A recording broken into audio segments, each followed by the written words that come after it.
Hola Gemma, yo ayer quedé preocupada. Ayer entré a tu Facebook y leí: las noticias desde Grecia no pueden ser más descorazonadoras. Y me movió a querer verte, a querer saber, y que justo estuvieses en Madrid fue maravilloso porque es una buena oportunidad para que podamos decir qué está pasando en Grecia y a qué te referías con esto. Bueno, en Grecia ahora mismo lo que ocurre en este momento es que estamos casi cerca a un Idomeni, pero provocado pues por una caravana que se ha ido difundiendo por redes, en las que a los refugiados se les decía de iniciar una marcha que iría a la frontera de nuevo y que se abrirían esas fronteras. Entonces, bueno, eso al final ha terminado pues con unas 1.500 personas en el norte de Grecia, otras 1.200 que han sido detenidas en Turquía, que esto me he enterado esta mañana, que se dirigían también a la frontera, y bueno, pues con gente en Atenas, con su billete, que también quería ir hacia Tesalónica, y a los que la policía pidió sus papeles, y cuando vieron que eran refugiados o solicitantes de asilo, cerraron la estación, se cerraron los trenes en dirección a Tesalónica, y les dejaron allí durmiendo toda la noche. Hablamos de unas 200 personas. Atenas ahora mismo no sabría decir el número, pero puede ser que tengamos unos 6.000, 7.000 refugiados censados, más los que están por las calles. ¿En qué zona de Atenas? Bueno, Atenas, por decir, el cuadrado en el que están los refugiados, ¿no? Donde nos movemos más, podría ser Omonia, Victoria, es muy cerca de la zona turística, ¿no? De Sintagma y demás. Y bueno, pues ahí se produjo también tensión, ¿no? Pues porque esta gente estaba en todo su derecho de poder moverse y se les privó de su libertad de movimiento, de dirigirse a otra ciudad. Todo esto también es porque, como todo esto ya llevamos meses viendo esta convocatoria, en la que incluso habían utilizado logos de grandes ONGs como para dar credibilidad a que esa abertura de fronteras iba a hacer, pues ha movido a mucha gente, a unos porque se lo creían y a otros porque, aun sabiendo que no iba a ser así, pues es que es ya mucho tiempo, ¿no? Mucho tiempo en el que han caído en el olvido. Y la situación en Grecia, sí, no es Idomeni, quizás no estamos de fango hasta las rodillas, pero la situación en los campos de refugiados es lamentable. Tenemos mucha gente todavía viviendo en tiendas de campaña, además con la gravísima situación humanitaria que hay en las islas, tanto en la conocida Lesbos por Moria, la menos conocida pero quizás en peores condiciones Samos, en las que había un overbooking muchísimo mayor, ¿no?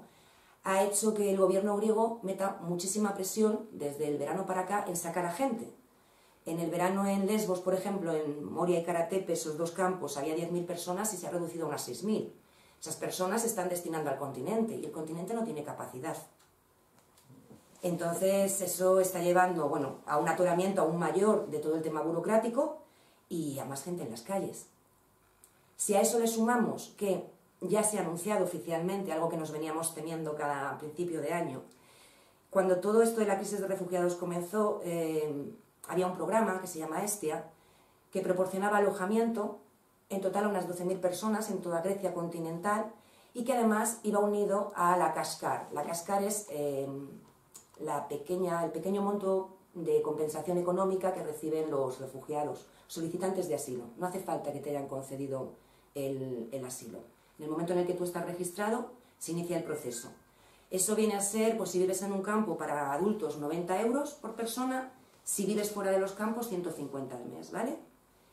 Por niños ahora mismo no sé la cantidad exacta, pero creo que era como 50 euros al mes, algo así. Vale, pues el gobierno ya ha dicho que todo el solicitante de asilo que esté en Grecia con anterioridad al 31 de julio de 2017 y que perciba esa ayuda, se acabó.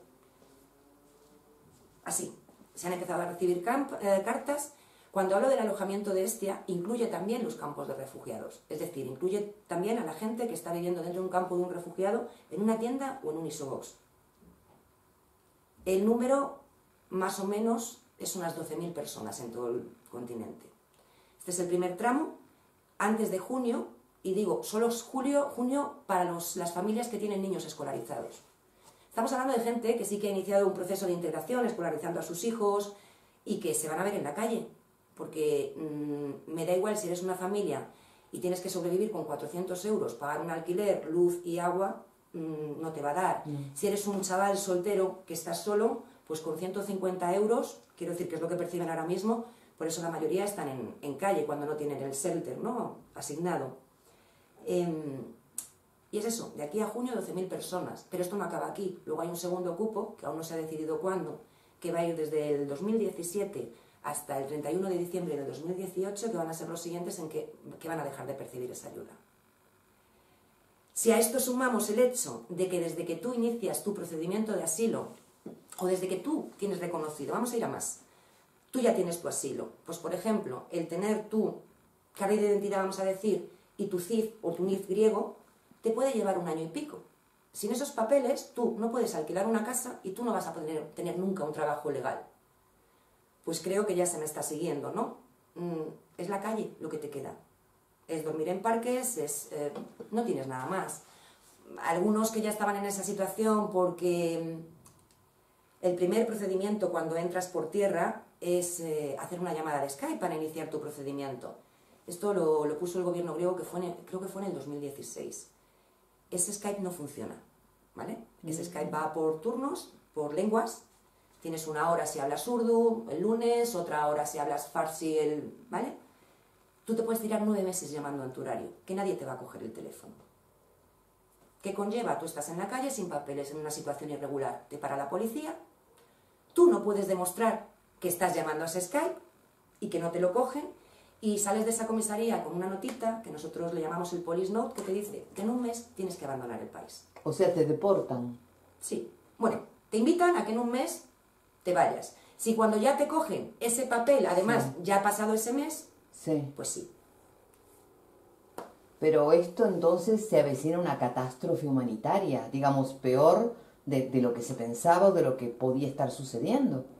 Porque a la situación terrible que están atravesando los campos, y realmente, ¿no?, una situación, se suma esto, que es que el poco monto que perciben se acaba. O sea, ¿con qué va a comprar comida esa gente? Y por otro lado, digamos que hay la situación en Grecia, porque se podría decir, no se puede conseguir trabajo si no tenés papeles.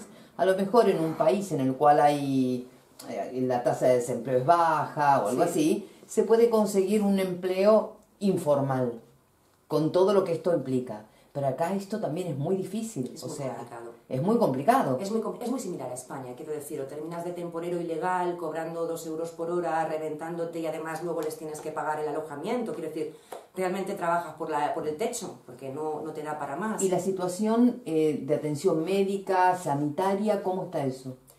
A ver, el que tiene los papeles, por decirlo, el que está registrado, la tiene cubierta, quiero decir. Lo que pasa es que el sistema sanitario griego... Eso quiero saber.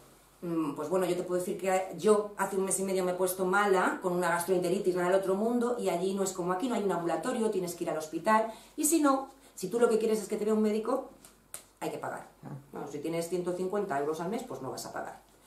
Quedan ONGs médicas que siguen circulando un poco, no en los campos, porque bueno, ya se produjo como una criba, ¿no?, de todas estas pequeñas ONGs que trabajamos dentro de los campos, pero bueno, pues para calles o para tal, sí. Es una urgencia, pues te vas a urgencias de un hospital. Pero bueno, que Grecia también es un país que tenemos la idea de que un país europeo es...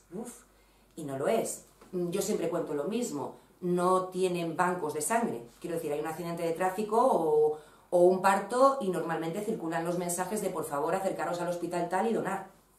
Eso es así en un país europeo del siglo XXI. A lo mejor te mueres porque no te llega una transfusión a tiempo. No suele ocurrir porque la cadena está... pero no lo hay, ¿no? Para que nos hagamos una idea del país en el que esta gente también está, ¿no? Y Grecia, es la España de los 80, con un problema económico muy grande, una crisis económica muy grande, un problema de drogas muy grande en el país. Quiero decir, caminar por Atenas es volver a la España de los 80, al lado de un parque 80 personas, si no estoy exagerando, pinchándose a plena luz del día.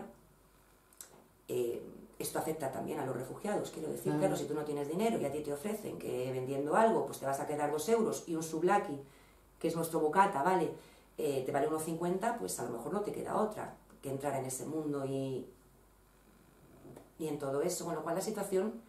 Mira, yo sirvo comida en la calle, ¿vale? Para que os hagáis una idea, yo empecé en julio dando 75 y ahora mismo hay noches que se dan 140 y nos quedamos cortos. ¿Quién proporciona la comida? Bueno, yo tengo un poco bajo mi amparo a unos cuantos chavales, ¿no? Y cocinamos ahora mismo en casa ya, y luego salimos a distribuir en la calle. Y bueno, pues de donaciones y demás, ¿no? Donaciones. Como siempre. Y una de las cosas que no sé es de qué países hay refugiados en este momento en la parte del continente, por ejemplo. Bueno, en general, Sí. también hay una discriminación con esto, que ahora os aclaro un poco, ¿no? Pero bueno, en general, no tengo los tantos por cientos, pero por mi experiencia, ¿no? Afganos, en su mayoría, tener en cuenta que también en Afganistán ahora mismo hay un recrudecimiento de los bombardeos, de talibanes y demás, pakistaníes también, y no se menciona nunca, pero sirios menos. Sirios se nota el crecimiento cuando hay bombardeos, ¿vale? Cuando hay bombardeos tú empiezas a notar que a las 3 semanas en las islas empieza a llegar más gente. Iraníes también, porque yo creo que el siguiente gran conflicto, es mi opinión personal, va a venir por allí, ¿no? Mucha gente de Afganistán y Siria se movieron a Irán se está quedando sin trabajo, empiezan los movimientos también, ya veremos en qué depara esto. Sirios ya, pues bueno, como sí que están reconocidos, salen o se han movido más rápido, bueno, más rápido, sí, rápido se puede decir, hasta 2 años estancado en un campo de refugiados, ¿no? Van quedando menos, pero sí siguen entrando. ¿Hacia dónde van los sirios? ¿Logran salir hacia dónde?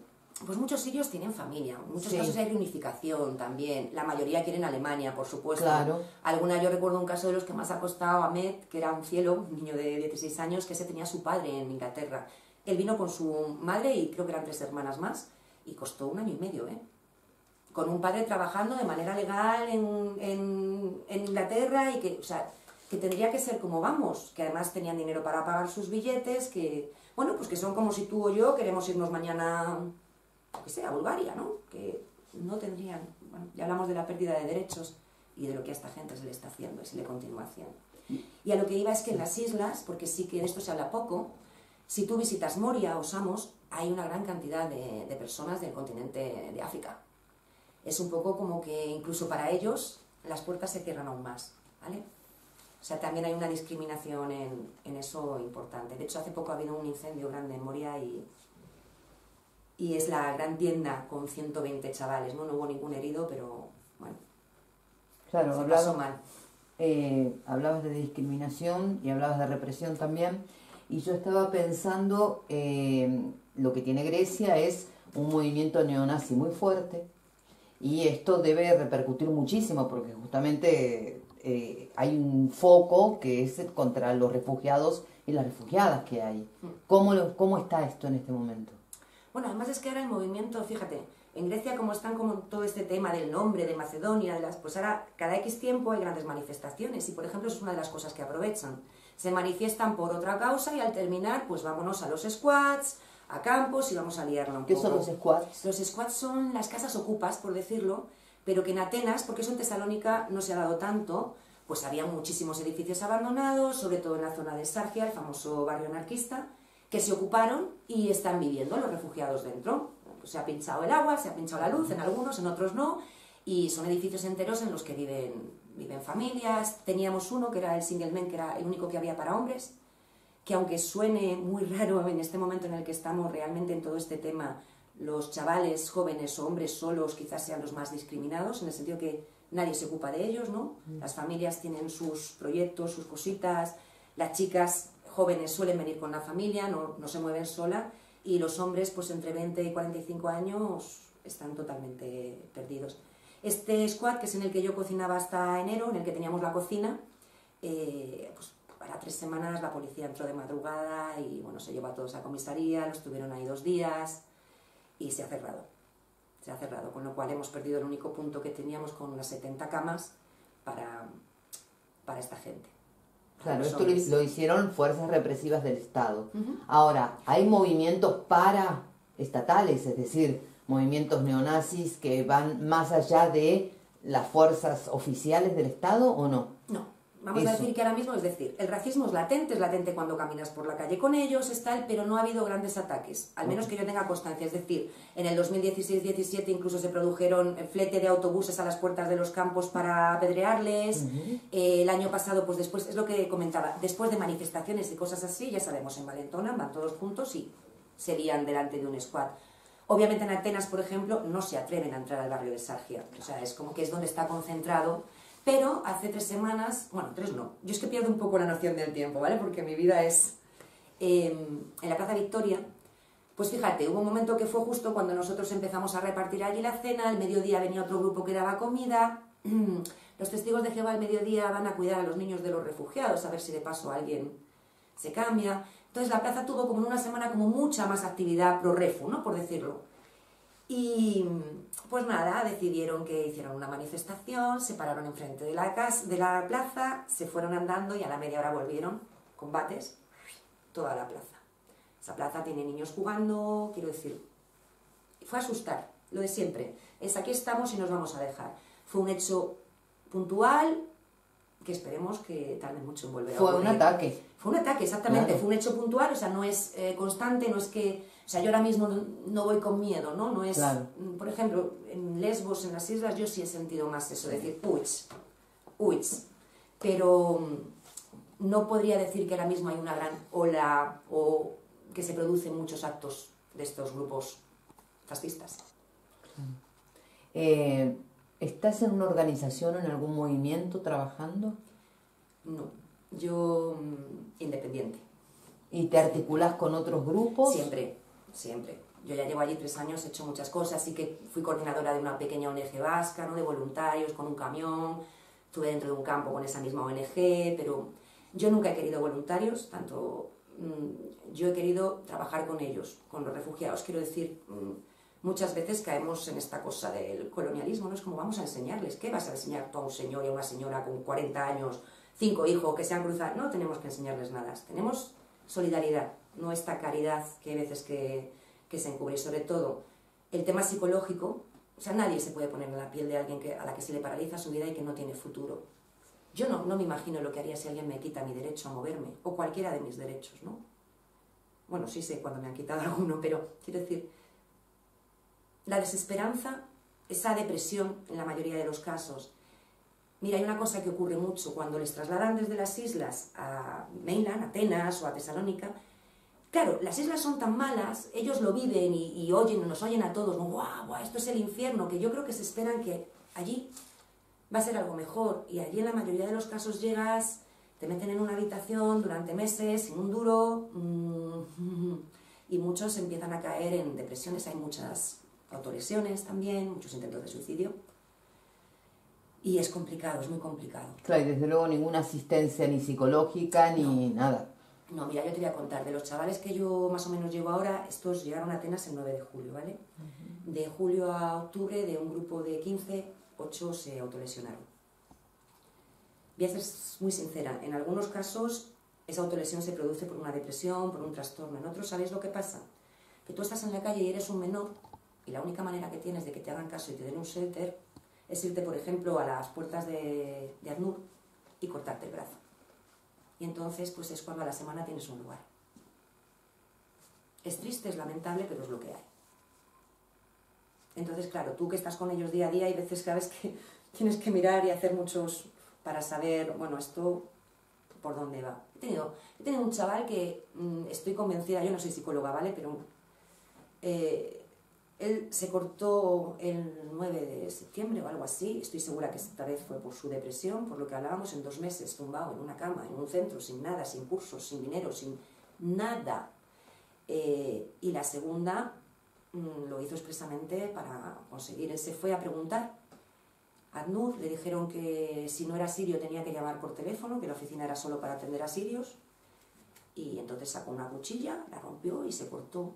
Vino la policía, se le llevaron a un psiquiátrico, le tuvieron atado de pies y manos 2 días, sin informarnos a nadie de dónde estaba, porque como es un menor, ni siquiera su hermano, que vive en un campo a 12 kilómetros. Y bueno, pues al final se escapó por la ventana del psiquiátrico. Y entonces a la semana le dieron un shelter. Claro. Y es lo que hay.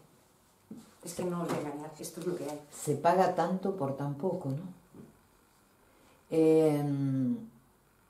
Claro, que es muy impactante escuchar todo esto. Claro, yo es que lo suelto y yo me doy cuenta de que hay veces que parezco muy fría, pero también es que No. es mi día a día, entonces yo me tengo que cubrir un poco, ¿no? Y hay veces que cuando estoy a solas me pongo a pensar, Dios mío, es que se ha cortado, es que... Uf, pero sí, es muy impactante. Podría contar. Claro, es verdad que hay que seguir. Y aquí es muy importante yo quiero preguntarte, ¿qué querés transmitir? ¿Qué necesitas? Yo quiero que este encuentro que estamos teniendo y esto que va a salir y que van a ver decenas de miles de personas, porque este vídeo lo van a ver muchísimas personas, yo lo que quiero saber es ¿qué te interesa que se sepa? ¿Qué querés transmitir? ¿Cuál es el mensaje que querés dar? Que no les olvidemos. Lo primero es ese, que seamos su voz, que esto no caiga en que la memoria colectiva tiene un plazo tan corto. ¿Sabes? Es como que es Aylan, aquel niño que inició todo esto, y ese boom, y llegamos allí 400.000, y aquello era una locura, y a su vez un desperdicio, lo siento, o sea, soy sincera de dinero, de cosas, porque llegábamos con 3.000 euros, pero íbamos para 4 días, y había que gastarlos, y quiero decir, también pecamos mucho, ¿eh? Creo que también tenemos que hacer un poco de pensar un poco cómo hacemos las cosas, y de no dejarnos llevar, y de no actuar por la pena, actuar con sentido común y por solidaridad, insisto. Y de tratarles como personas, ya hablo cuando hablamos y cuando nosotros posteamos y demás, pero sobre todo, que no se olvide. Yo entiendo, que los grandes medios de desinformación no hablan de esto, que al final esta sociedad está hecha, tenemos tanta información que nos convertimos en pequeñas máquinas de hacer hielo, ¿no? Es como que nos resbala. Yo siempre digo una cosa, mientras que tú en 2 años te has casado, has cambiado de trabajo, te has ido de vacaciones, has metido a tu hijo, esta gente está en una tienda de campaña, y sin esperanza, y sin saber qué va a ser de su vida. Y tenemos que luchar y que pelear por ellos y con ellos, que es muy importante.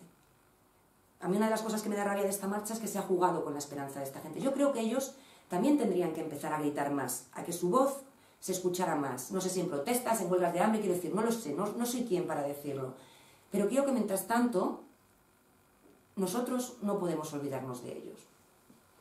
Y volver a recordar, hubo como una gran ola de solidaridad en la que podíamos mantener pequeños proyectos. Yo lo siento, ¿no?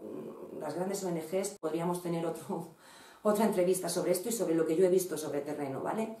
Pero hay gente que estamos allí, que también los necesitamos. Quiero decir que necesitamos poder continuar porque allí la situación no va mejor. Va a peor y además está estancada, está semi-olvidada, está semi-congelada, ya nadie habla de esto. Ya nadie habla de los muertos, ¿vale? Y a mí no me gusta tener que recurrir a los muertos. Es que les han quitado sus derechos.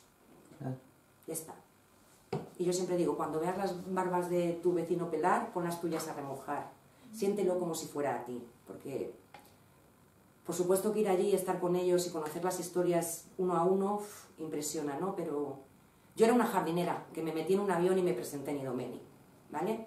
Y a mí esto me ha cambiado la vida, porque poder sentir cómo alguien, que son los políticos, que es este sistema, puede hacer esto con la vida de personas, esto es horrible. Tenemos que hacer algo por cambiarlo y no tenemos que hacer que esto se calle. Yo creo que hay que volver a pegar un subidón al tema de los refugiados, de la inmigración y de todo lo que está pasando, porque es evidente que la solución no la tenemos aquí, la solución está allí, pero nosotros aquí podemos hacer mucho. Sí, yo creo que algo que se puede hacer y que estamos haciendo ahora es informar, pero si informásemos hoy y después nos olvidamos y esta es la única entrevista o algo que tenemos, en realidad estaríamos repitiendo errores y justamente tenemos que aprender de los errores. La autocrítica tiene que ser generalizada y en lo que me toca, digamos, como periodista, lo que sí podemos hacer, y te comprometo, es cada determinado tiempo o cuando suceda algo, comunicarnos de la manera que podamos, a lo mejor por WhatsApp y todo, aunque sea un audio, pero informar de hechos que sean urgentes o cotidianos, pero muy dolorosos, o denunciar, o sea, denunciemos lo que sucede. Sí. Entonces, Caos en la Red está abierta y te comprometo y me comprometo a que a partir de ahora hagamos esto. O sea, que esto no quede en un solo encuentro. Bueno, ahora tuvimos la posibilidad, por suerte, sí, de vernos aquí en Madrid y fantástico. Pero de ahora en más, que sea vos desde Grecia y yo desde donde esté, y vamos a seguir comunicándonos. Y yo me comprometo a también que habléis con ellos directamente y que ellos os cuenten, porque también hay una cosa que creo que es que los voluntarios, coordinadores, tal, hablamos, sí, pero no les escuchamos a ellos. Y creo que es muy importante. Claro. Creo que está bien ser su voz, Sí, pero que ellos tienen su voz. Es que ellos tienen voz, claro. Y bueno, tenemos el problema del idioma, de que hablamos un mal inglés todos, de que igual hay que... Pero yo creo que ya es hora de empezar a darles voz. Entiendo que muchos de ellos también están muy cansados y no quieren hablar, Claro. pero siempre hay gente que quiere. Y Bueno. de verdad que su voz. Bueno, no, entonces vamos a comprometernos con eso, ¿sí? De acuerdo. Gracias, Gemma. A ti.